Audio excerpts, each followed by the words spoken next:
story that I hear a lot of people or mentors, and when I go to advice for people, when you're thinking retrospectively, it's like you went from point A to point B to point C to point D, and there's this almost resoluteness that's about it, that you're making these step by step as conscious decisions.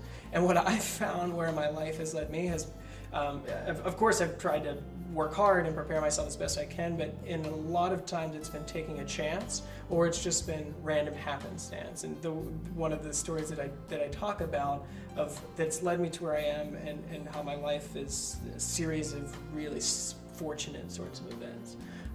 And that story is, I actually went to the University of Pittsburgh initially to study neuroscience, and I ended up studying anthropology and urban studies, and doing a lot of international travel, and becoming deeply interested in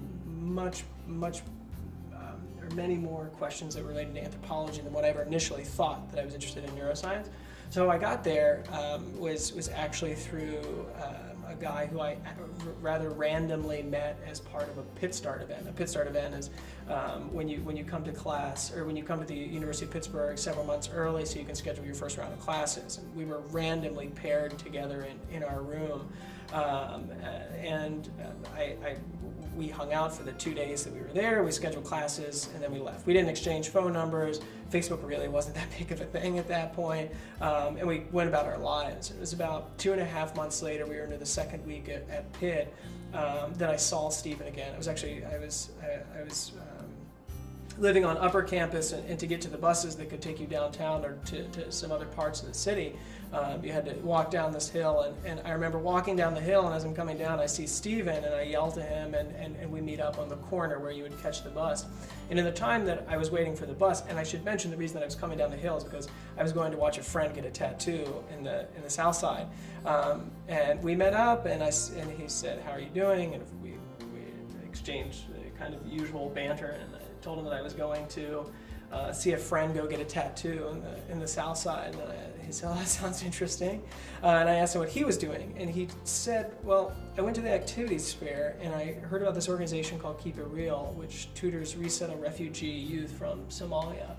And at that point, I don't know what it was. I don't know if it was this innate interest in a place like Somalia, which seems so far away, but now that I was in this environment like Pittsburgh, coming from I originally raised in Newburgh, Pennsylvania, that what was once very far away seemed so close that I could get involved with it somehow.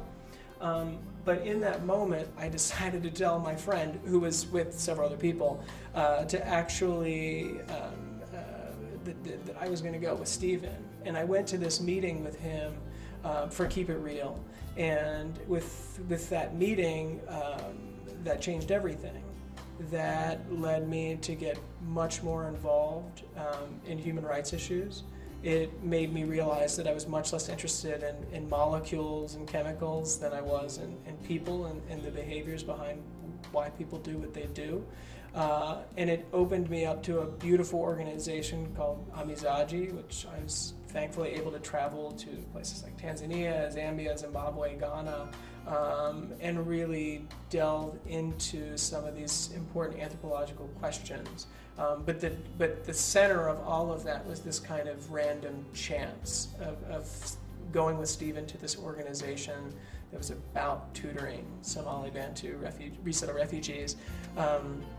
And then it was through kind of my initiative within that organization and taking other sorts of risks through it that led me ultimately to where I am and what I really cared about while I was at the university.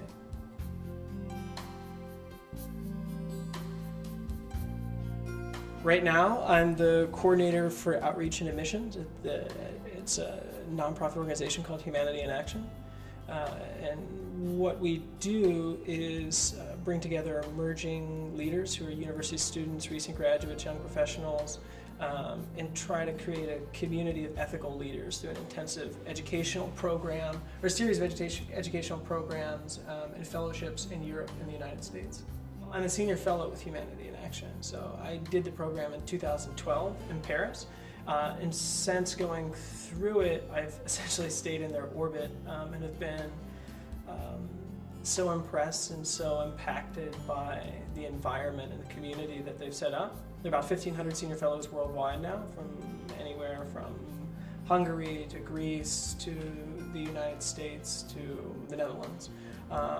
And I did the fellowship and then was working at the University of Pittsburgh, and then went back to Humanity in Action through their congressional fellowship called the Lantos Humanity in Action Congressional Fellowship. And after that, then decided to work for them full time.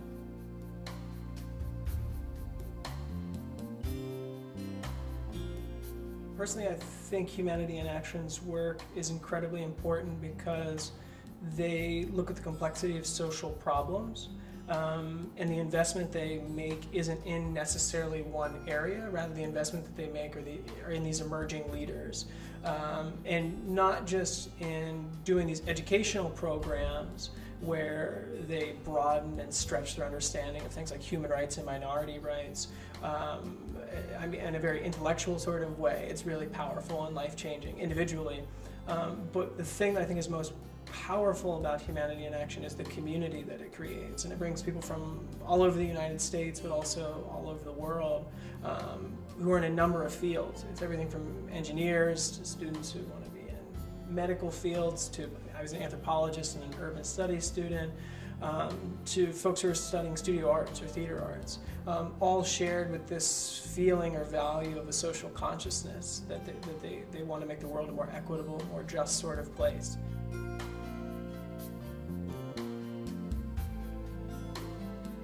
There's the Lenfest Scholarship, the Lenfest Foundation, and the Lenfest Scholars, and the kind of what I call Lenfest Mentors. I bundle them all into this category of what Lenfest means to me.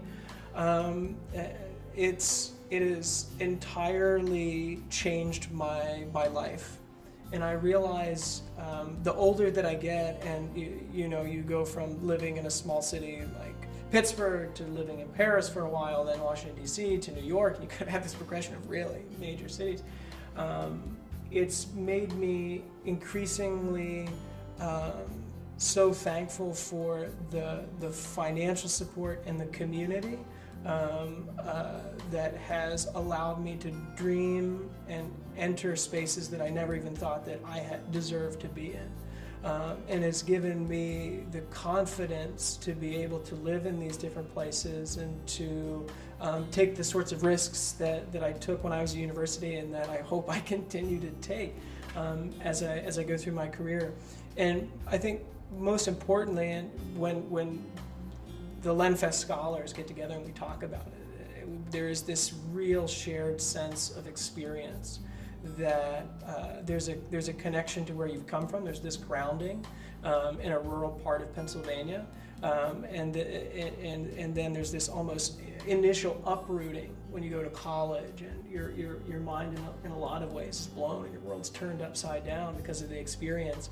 And then I think as scholars get a little bit older, when they were uprooted, they start actually pulling their roots back in, and they start thinking about the communities in which they've come from, and how that connects to where they are right now. I mean, that's a space that I'm in thinking about my career right now, and kind of always thinking about how can I impact where I've come from. And without being able to go to college, I would have never have even been able to think about that connection in this sort of way. I'd say the most important thing that I would emphasize, and I think many other scholars would agree, is that the most important piece of the foundation and the most important piece of the scholarship is the community. In one part, it's the other scholars, because we have this shared experience where we come from and going to college. But it's also this community of mentors. Roger LaHecca, Moselle, Thompson, just two names that come to mind personally for me. I mean, I still look to them as mentors and people who I go to for advice when I need it. And in the initial process of even applying to college, my parents never went to college. And without having Roger sit through the process of talking to me about what it was to apply to school, I would have been totally in the dark. And subsequently, as I've gone on and I have these questions, many of them, my parents love me to death. But by virtue of us having very different experiences of life, they want to do the best for me. And so the best thing they tell me is, well, have you talked to Dr. Lehecka about this? And so, there are these immediate mentors, there's this immediate scholar community, but I can't emphasize enough that through these communities, one gains a lot of confidence, and you start to reach out and build a network that's beyond this community of scholars, beyond folks who are highly supportive, like Roger and Moselle, and that I don't think that I would have that same sense of confidence without the scholarship and without the foundation.